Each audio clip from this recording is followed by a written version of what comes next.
Film berawal ketika beberapa orang suku Yahes sedang mencari buah-buahan di dalam hutan.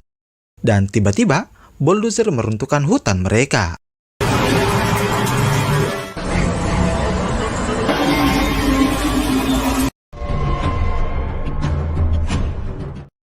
Scene beralih ke sekelompok mahasiswa sedang melakukan aksi solidaritas dan menuntut asuransi kesehatan untuk seorang petugas kebersihan. Di sisi lain, seorang mahasiswa tiba-tiba terbangun karena aksi yang dilakukan para aktivis. Ia bernama Justin. Di sini, Justin punya teman sekamar bernama Kais, yang saat itu ikut mengumpat dan berharap para pelaku demo itu mati kelaparan karena aksi mogok makan yang mereka lakukan. Di dalam kelas, seorang guru menjelaskan sebuah praktek kuno yang masih dilakukan oleh penduduk Afrika, di mana seorang gadis akan dimutilasi genital, lalu kakinya akan diikat selama 40 hari hingga luka jahitannya sembuh. Mendengar itu, Justin mengatakan kalau duta besar harus melakukan sesuatu tentang hal itu. Bahkan, ia juga meyakinkan kalau ayahnya yang seorang pengacara PBB mampu membantu melakukan sesuatu. Namun sang guru berkata kalau praktik itu tidak hanya terjadi di Afrika, melainkan juga di beberapa suku Amazon. Lebih parahnya lagi, kalau itu adalah masalah global, dan mereka butuh lebih dari pengacara PBB untuk menghentikan praktik tersebut. Saat kelas selesai, seorang pelajar bernama Jonah mendatangi Justin untuk berbicara sebentar. Jonah memberikan brosur untuk melakukan aksi kemanusiaan. Awalnya, Justin tidak tertarik untuk ikut. Namun, Jonah berkata kalau yang meminta Justin bergabung adalah ketua mereka yang bernama Alejandro. Jonah juga mengundang Justin untuk datang ke acara mereka nanti malam. Setelah itu, Justin makan siang bersama ayahnya dan membahas masalah kemanusiaan, di mana sang ayah berkata kalau yang bersifat global tidak dapat diatasi dalam satu malam, karena ada beberapa prosedur yang harus diikuti. Pada malam harinya, Alejandro dan kelompoknya sedang berkumpul dan membahas rencana untuk menyelamatkan suku terasing, di mana diketahui kalau dalam 2 minggu ke depan, hutan Amazon yang ada di Peru akan dihancurkan untuk selamanya. Begitu juga dengan penduduk aslinya. Semua itu disebabkan oleh perusahaan petrokimia yang menginginkan gas alamnya. Tiba-tiba Justin menyela dan berkata, jadi apa rencananya? Apakah berdemo ke hutan dan melakukan mogok makan? Mendengar hal itu, Alejandro menjadi kesal dan menyuruh Justin untuk segera keluar dari pertemuan mereka. Pagi harinya, Justin mendatangi Alejandro dan meminta maaf atas kejadian semalam, karena Justin sadar kalau apa yang ia katakan memang sudah keterlaluan. Di sini Justin sempat memohon agar Alejandro mengizinkannya untuk bergabung dengan kelompoknya, karena Justin sangat ingin memperjuangkan hak-hak perempuan yang ada di Afrika sana. Di malam harinya, mereka kembali berkumpul untuk melanjutkan rencana mereka. Alejandro memaparkan secara detail tentang apa yang harus mereka lakukan. Diketahui kalau Alejandro mempunyai kenalan di Peru yang akan membantu aksi mereka. Bahkan, selama melakukan aksi itu, mereka akan melakukan siaran langsung untuk menakut-nakuti perusahaan itu, di mana Alejandro meyakini kalau keadaan akan berubah jika kegiatan ilegal itu diviralkan. Ketika akan pulang, Justin dihampiri Kara yang merupakan pacar Alejandro. Nampaknya, Kara sangat tidak suka dengan kehadiran Justin dan berusaha menghasut Justin untuk tidak ikut dengan kelompok mereka. Di esok harinya, Justin mengemasi barang-barangnya sambil meminta izin ke ayahnya. Tentu ayahnya melarang Justin untuk pergi karena mengetahui kalau Peru adalah negara yang berbahaya. Namun Justin tetap pada rencananya dan segera pergi sebelum ayahnya mengirim tim SWAT untuk menghentikannya. Kemudian sampailah mereka di bandara dan bertemu dengan kenalan Alejandro yang bernama Carlos. Lalu, satu persatu mulai menaiki pesawat dan ketika semua persiapan sudah selesai, mereka pun berangkat. Tak berapa lama, mereka mendarat di Peru. Lalu mereka menggunakan kendaraan becak motor untuk melanjutkan perjalanan. Mereka mampir di restoran untuk beristirahat. Di sana, Carlos sempat memberikan daun 5 jari kepada Lars untuk membantu memacu adrenalin. Kemudian, Daniel meminta handphone mereka semua untuk menyeting GPS. Alejandro berkata, jika satu-satunya pertahanan mereka hanya handphone mereka masing-masing. Dan jika salah satu dari mereka tertembak, maka para milisi akan membunuh mereka semua. Mendengar itu, sebagian dari mereka pun merasa takut dan ragu, tak terkecuali dengan Amy dan Samantha. Alejandro menegaskan kalau ia tidak pernah memaksa mereka untuk ikut dan mempersilahkan untuk siapa saja yang ingin mundur. Namun nampaknya tidak ada yang ingin pulang dan masih tetap dengan rencana mereka. Setelahnya mereka meneruskan perjalanan dan sampai di pelabuhan, di mana saat itu banyak para pekerja sedang membopong-bopong kayu. Di sana mereka menaiki sebuah perahu untuk masuk ke dalam hutan.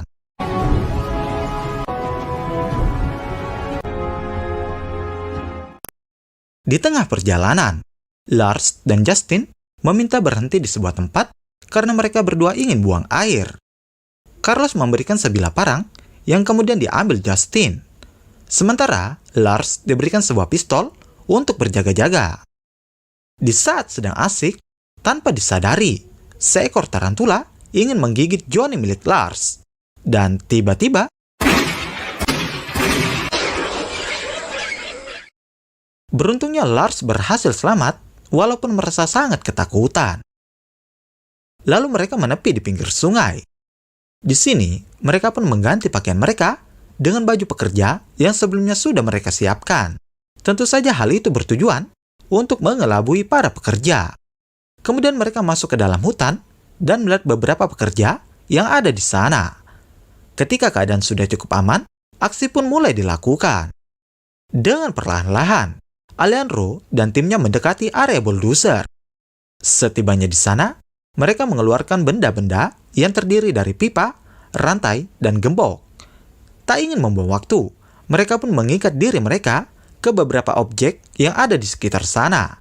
Tiba-tiba,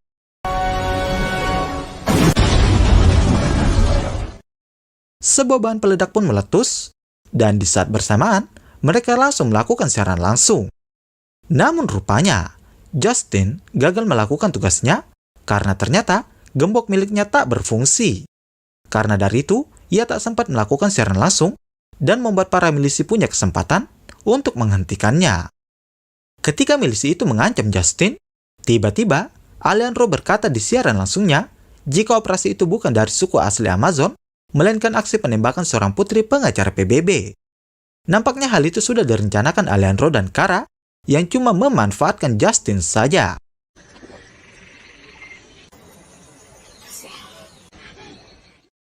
Mengetahui kalau mata dunia sedang tertuju kepada mereka, kepala milisi pun menghentikan ancaman mereka terhadap Justin.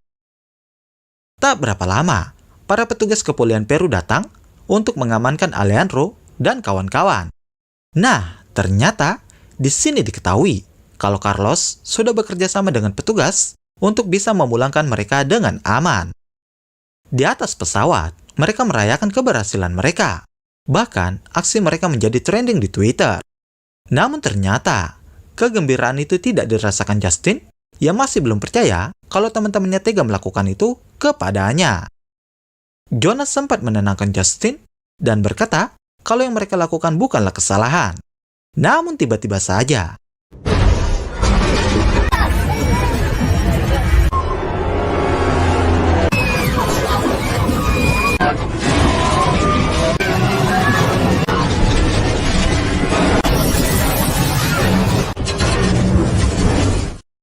pesawat mereka mengalami kerusakan dan mendarat darurat di tengah hutan. Beberapa dari mereka tewas secara mengenaskan, termaksud dengan Carlos. Setelah berhasil keluar dari pesawat, mereka mencoba untuk menenangkan satu sama lain. Dan dalam keadaan panik, mereka berusaha mencari GPS mereka. Namun di saat itu juga, mereka mendengar suara yang semakin mendekati mereka. Kara melihat ada yang datang dan langsung menyapa. Namun,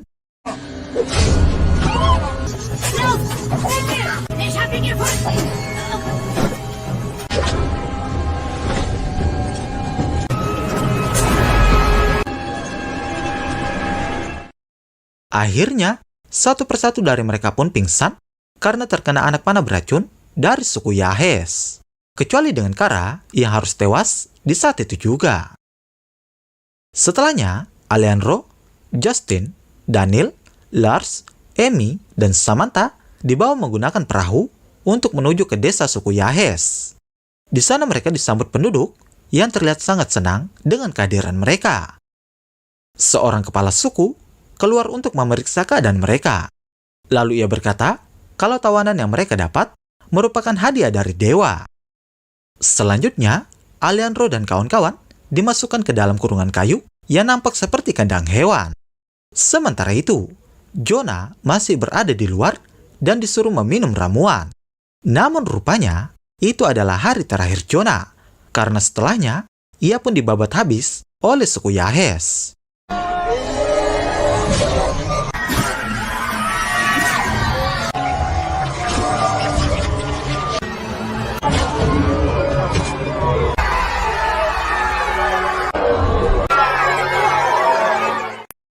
Pesta pun dimulai, dan suku Yahes mulai menggulai daging Jonah yang akan mereka makan selama 1 minggu ke depan. Di dalam kurungan, Amy mengatakan kalau ia sangat sakit. Namun sakit itu tidak bisa ditahan, dan akhirnya dia boker di pojok kurungan. Pada malam harinya, mereka kebingungan dan tak tahu harus berbuat apa. Bahkan, Lars berkata kalau ia lebih baik mati di kecelakaan pesawat itu. Justin mencoba menenangkan dan berkata kalau seseorang pasti sedang mencari mereka. Alejandro berkata, jika kesempatan terbaik mereka adalah tetap tinggal di tempat itu. Hal itu bukan tanpa alasan, karena diketahui kalau aksi yang mereka lakukan sebelumnya tidak menghentikan kegiatan perusahaan itu, tapi hanya menunda 1-2 hari saja.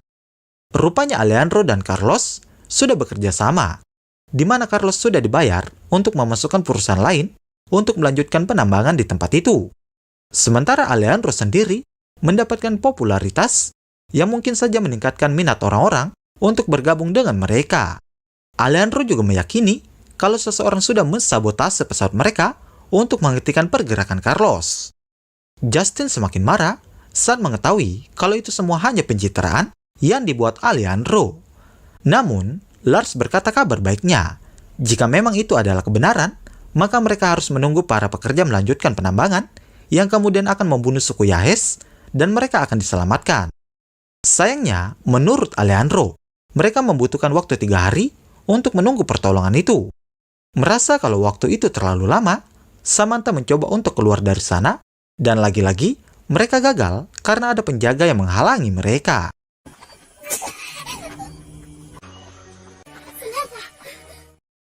Esok paginya, Justin menyapa salah satu anak suku Yahes dan menunjukkan kalung yang kemudian ia mainkan sebagai suling. Tiba-tiba penjaga datang untuk membangunkan mereka. Lalu, para wanita dibawa keluar dari dalam kurungan dan dibariskan di hadapan kepala suku. Kemudian, kepala suku memeriksa kesucian mereka satu persatu. Amy dan Samantha, yang sudah tidak suci lagi, dibawa kembali ke dalam kurungan. Sementara Justin, yang diketahui masih fresh, dibawa masuk ke dalam bangunan. Merasa keadaan semakin kacau, Samantha berencana keluar dari sana untuk menuju perahu yang ada di pinggir sungai. Lalu, mereka menggunakan GPS untuk mengalihkan para penjaga. Di saat situasi sudah aman, Samantha langsung keluar dan berlari secepat mungkin. Tak lama para penjaga kembali membawa Justin ke kurungan dalam keadaan sudah berlumuran serbuk putih. Namun di sini, Justin tidak mengingat apa yang sudah mereka lakukan kepadanya. Setelahnya, beberapa anak mendatangi mereka sambil membawa mangkuk berisi makanan. Dikarenakan sangat kelaparan, mereka pun memakan makanan itu dengan lahap. Awalnya, Amy tidak ingin makan dengan alasan kalau ia vegetarian. Karena tak ada pilihan, ia langsung memakannya. Namun tiba-tiba, ia menyadari kalau itu adalah daging Samantha yang diketahui dari tato di mangkok itu. Dan kemudian, ini yang terjadi. Lars teringat kalau ia punya daun 5 jari yang masih ia simpan. Mereka pun berencana memasukkan daun itu ke dalam mulut Amy. Dengan tujuan, jika suku itu memakan daging Amy, maka mereka semua akan mabuk berjamaah. Tak lama, Al Gojo datang dan langsung memotong mayat Amy.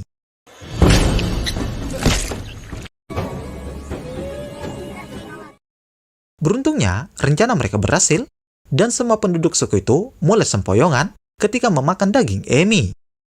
Tak ingin membuang waktu, Justin, Daniel, dan Lars bergegas keluar dari sana. Namun sayangnya, tiba-tiba Alejandro membuat Lars pingsan dengan alasan kalau ia tidak ingin bertahan di tempat itu seorang diri.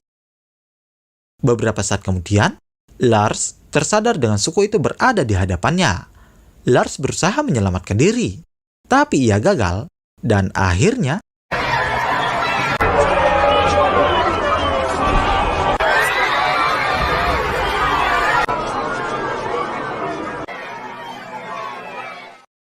di tempat lain, Daniel dan Justin sampai di tempat pesawat mereka jatuh. Di sana, terlihat kalau mayat teman-teman mereka sudah dalam keadaan tertancap kayu. Lalu mereka berniat untuk mengambil handphone Kara. Namun, di saat yang bersamaan, penduduk suku mendekat ke arah mereka. Sayangnya mereka pun terjatuh dan akhirnya ditangkap kembali. Justin tersadar dalam keadaan terikat dan sedang dimandikan. Sementara Daniel sedang terikat di sebatang kayu dan terus disiksa. Sampai pada akhirnya, ia pun menjadi makanan semut api.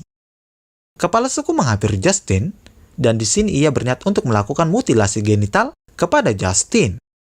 Beruntungnya, hal itu tidak jadi dilakukan ketika salah satu penduduk suku mengatakan kalau para pekerja kembali melakukan penambangan. Dan karena dari itu, kepala suku menyuruh semua penduduk suku bersiap untuk melakukan perlawanan ke para pekerja.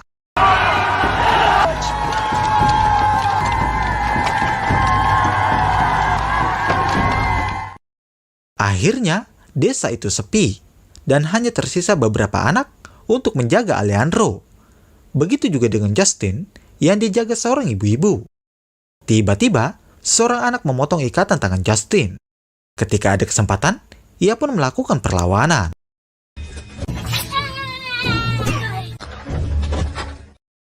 Kemudian, Justin mendatangi Daniel. Namun, Daniel yang sudah sekarat menyuruh Justin untuk membunuhnya. Tentu Justin tidak bisa melakukan itu. Sampai saat dimana anak itu yang membunuh Daniel. Sesaat akan pergi dari sana, Alejandro memohon agar Justin membebaskannya. Tapi, mengingat kalau Alejandro adalah orang yang licik, Justin pun tidak memperdulikannya. Lalu anak kecil itu menuntun Justin untuk keluar dari desa itu. Justin pun memberikan kalung miliknya sebagai tanda terima kasih. Dua penduduk yang menyadari kepergian Justin mencoba mengejar. Namun, mereka mengurungkan niat itu ketika melihat ada jaguar di hadapan Justin.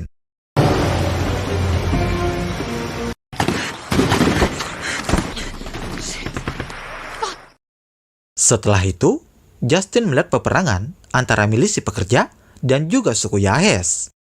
Seorang milisi melihat Justin dan ingin menembaknya. Tiba-tiba, Justin berkata untuk tidak menembak. Bahkan, di sini Justin bertingkah seolah-olah kalau ia sedang merekam kejadian itu. Padahal, yang dia pegang sebenarnya sudah rusak. Ketika Justin membanting handphone itu, para milisi segera mengamankan Justin. Tak lama, helikopter datang menjemput. Di sini petugas bertanya, apakah sudah tidak ada orang lagi yang selamat? Justin pun meyakinkan kalau hanya ia yang selamat, walaupun ia tahu kalau Alejandro masih berada di dalam sana.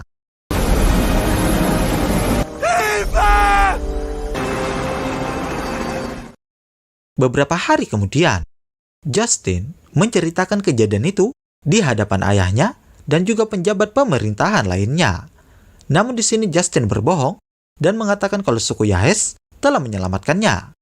Bahkan, Justin membantah tuduhan yang mengatakan kalau suku Yahes adalah suku kanibal.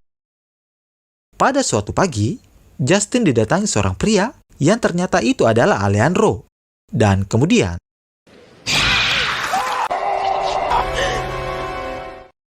rupanya itu hanya mimpi buruk dari Justin. Lalu, ia melihat keluar jendela dan beberapa kelompok aktivis baru sedang berdemo. Di akhir film, Justin menerima panggilan dari Lucia yang merupakan adik Alejandro. Ia mengatakan kalau ia melihat kakaknya dari satelit dan film pun berakhir.